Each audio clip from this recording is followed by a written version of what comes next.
Break out your invisible jet and magic lasso because we finally know who will be the next Wonder Woman. After months of rumors and speculation, Warner Brothers has announced that Fast and Furious co-star Gal Gadot is set to play Wonder Woman, also known as Diana Prince, in the new Batman vs. Superman movie. This will be the character's first live-action outing on the big screen, and Gadot beat out a long list of potential candidates for the wondrous role. She'll join Henry Cavill, returning as the Man of Steel, and Argo's Ben Affleck, who's set to play the Cape Crusader. The studio still hasn't decided on an official title for the film, so we're going to keep on calling it Batman vs. Superman until they say otherwise. Gadot will also play Wonder Woman in upcoming DC Universe movies, including the long-awaited Justice League ensemble. Universal Studios has officially put the brakes on Fast and Furious 7 following the tragic death of star Paul Walker. In a statement, the studio says that production has been shut down for a period of time while the cast and crew grieves and decides how to move forward. Shooting began in September, but Walker reportedly had several major scenes left to film. There's no word yet on how long things will be put on hold or how the plot will work around the absence of Walker's character, but Universal says they're assessing all options.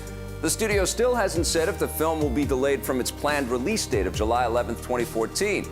If you need some more uplifting news, Universal has also revealed that a portion of the proceeds from the DVD and Blu-ray sales of Fast and Furious 6 will be donated to Paul Walker's charity, Reach Out Worldwide. The discs hit stores next week. It looks like Battlefield 4 should have spent a little more time in basic training. Electronic Arts has delayed the development of future DLC expansion packs in order to focus on sorting out and fixing all the bugs that have plagued the game's multiplayer component. They say that fixing the game is their #1 priority. Several new patches have already been released that address big issues like the dreaded one-hit kill bug, but there are still reports of crashes with the already released expansion China Rising. EA hopes to have all the bugs worked out soon. Listen up, Marshmallows. The Veronica Mars movie has set a release date of March 14th, 2014. It's the first major motion picture in history paid for by crowdfunding following an insanely successful Kickstarter campaign earlier this year. Kristen Bell reprises her role as the young detective who's now a lawyer living in New York City, but thankfully she still has time to solve a few crimes. Veronica Mars was originally expected to get only a limited release in theaters, but thanks to fan support, distributor Warner Brothers has decided to give it a wide theatrical run. A video-on-demand and Blu-ray release will follow later next year. I don't really do that anymore. We finally know who will be accepting an epic quest in the Warcraft movie. Universal Pictures and Legendary Entertainment have revealed who's set to appear in the big screen adaptation of the hit fantasy games.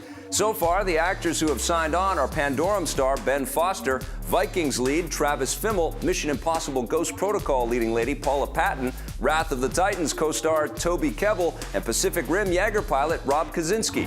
There's no official word yet on who they might be playing, but the film will borrow characters and plot elements from the first 3 Warcraft games. Shooting begins next month.